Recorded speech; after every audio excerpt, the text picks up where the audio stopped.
ভারতের পশ্চিমবঙ্গ বিধানসভা নির্বাচনে জয়লাভের পর সরকার গঠনের প্রক্রিয়া শুরু করেছে ভারতীয় জনতা পার্টি বিজেপি। আগামী ৯ মে রবীন্দ্র জয়ন্তীতে নতুন সরকারের শপথ গ্রহণের পরিকল্পনা করছে দলটি।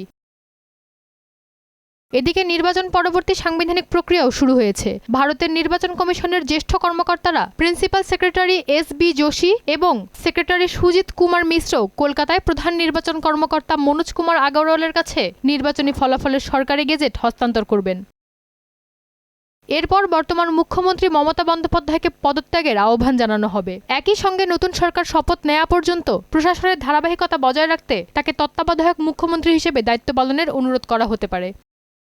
যদিও মুখ্যমন্ত্রীর পদ থেকে পদত্যাগ না করার ঘোষণা দিয়েছেন তৃণমূল কংগ্রেসের মমতা বন্দ্যোপাধ্যায়। কালীঘাটে এক সম্মেলনে কথা বলেন তিনি।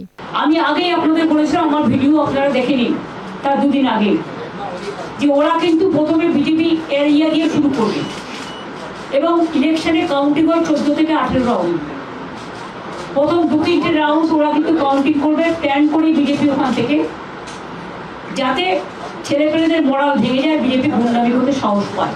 এর মধ্যেই আলোচনা চলছে পশ্চিমবঙ্গের পরবর্তী মুখ্যমন্ত্রী নিয়ে। এক্ষেত্রে এগিয়ে রয়েছেন বর্তমান বিরোধী দলীয় নেতা শুভেন্দু অধিকারী, রাজ্য বিজেপির সভাপতি শ্রমিক ভট্টাচার্য, দলটির সাবেক সভাপতি দিলীপ ঘোষ, সুকান্ত মজুমদার, সাংবাদিক ও রাজ্যসভার সাবেক সাংসদ স্বপন দাশগুপ্ত।